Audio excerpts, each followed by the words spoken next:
This happened to me just a few weeks ago, and it hasn't left my memory since. I'm 20 years old and just moved into a small apartment complex a few miles from my parents' house. I've never lived alone before, so this whole situation was pretty new to me. The complex was 3 stories tall and had 6 total apartments. The only one that was available was on the top floor, so that's the one I had to go with. Anyways, I finally got everything in and was able to relax for a little bit before bed. I think the time was around 10 p.m., but I still had to set up my bed and eat dinner. The only thing I really had to eat was ramen, so I started the stove and put a pot of water on top to boil. As I was waiting, I heard the floor in front of my apartment creak softly. I wasn't too sure at first if the complex just made noises or if someone was actually at my door. Either way, I figured I should just check in case someone was there. I opened the door slowly. "Hello?" I said softly, as there was an older man standing a few feet from my door with his back facing me.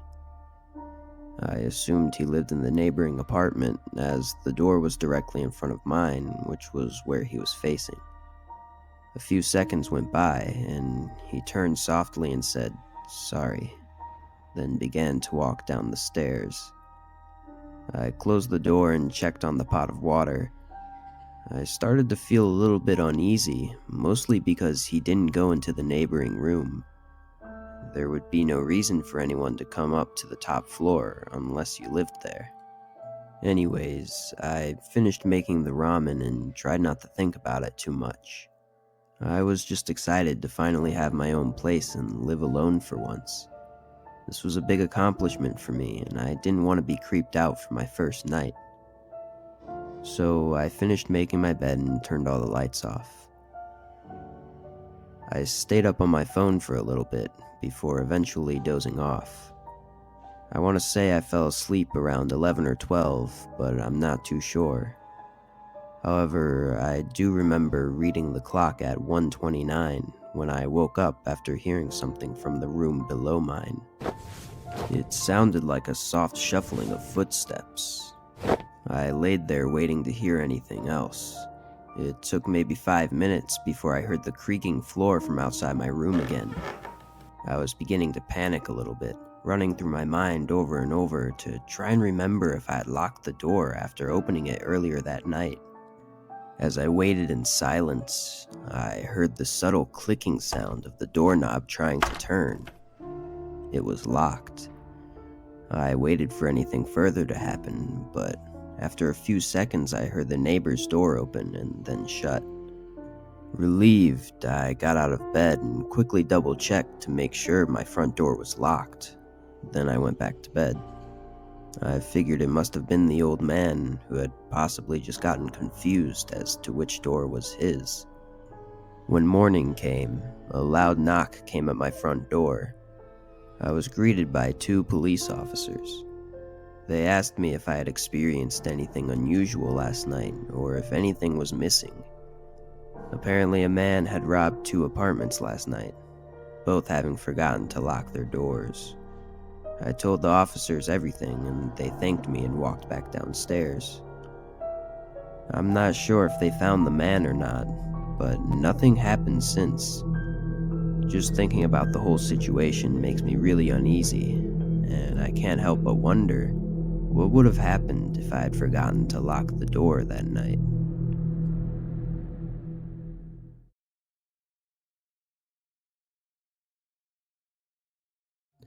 When I was a kid, around 10 or 11 years old, my house was on the end of a low-traffic neighborhood road that ran up against a large forest. I would often run around, play games, and go for walks with my friends out there behind my house. Of all the forests and woodsy areas I've seen, this one seemed to be the most dense. I mean, the trees were so close together at some parts of the forest it was hard to walk next to a friend without having to constantly move behind or in front of them to pass between 2 trees.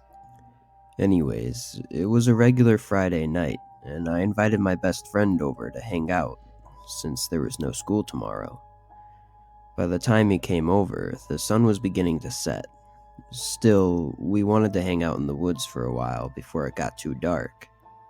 We grabbed some heavy flashlights just in case and headed for the trees. We walked for maybe 10 or 15 minutes before finding a fallen tree which we sat on and just talked. This was one of our favorite things to do, just sit in the woods and talk about whatever we felt like.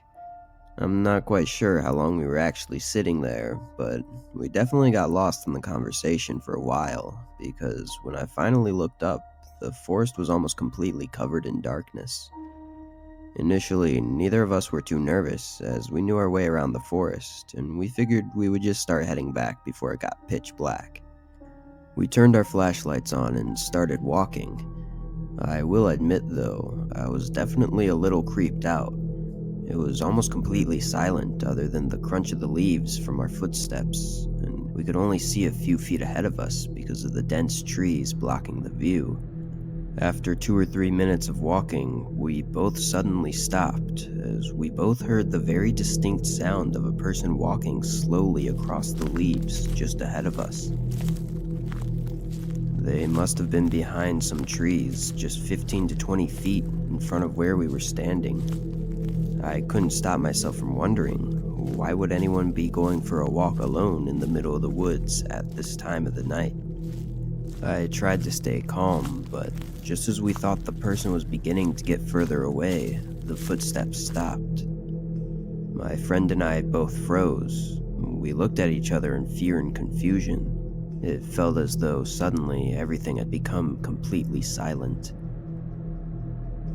As I stood there looking at my friend, I had a rush go through my body of a feeling that I was in immediate danger.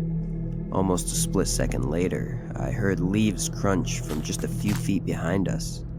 My instincts kicked in, and I took off running straight in the direction of my house. As I ran, my shoulders were constantly bumping into the trees, as it was hard to navigate through them with barely any light. I heard footsteps crunching the leaves behind me. I hoped it was my friend, but I was too scared to look back.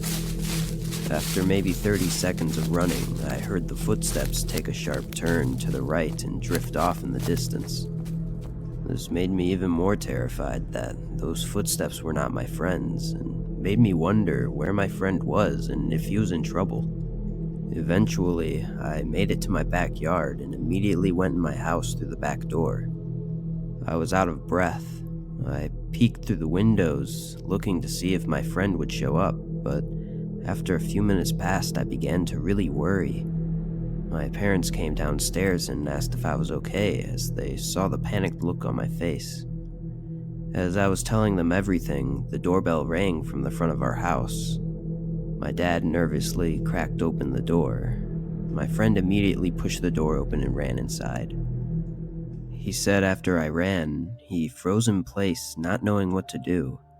He heard 2 sets of footprints go off in my direction after me, and after a few minutes he decided to run towards my house as well. My parents called the police to report the incident, but nothing ever came of it. My friend and I still talk about it to this day, coming up with new theories about what really happened that night. Part of me wishes that I had looked back to see who was chasing me, but I know in a forest like that, there was no way I would have gotten 5 steps before running straight into a tree. Anyways, that is still the most terrifying experience I've ever had, and ever since then, I always get uneasy when I'm around the forest at night.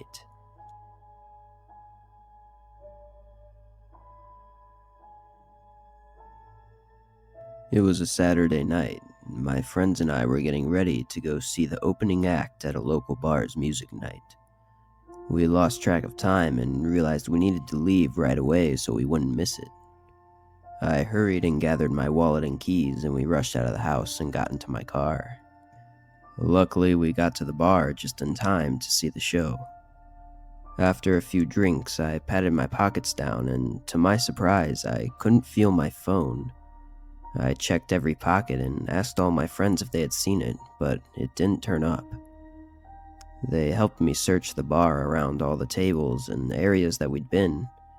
Eventually, we gave up and tried calling it on one of my friend's phones. After 2 rings, someone answered the phone. "Hello?" I said. They didn't speak, but we could hear them breathing on the other line. After a few seconds, I started to speak again, but they immediately hung up.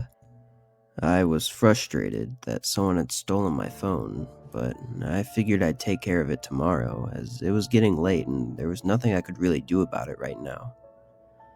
About an hour later, we left the bar and I dropped my friends off at their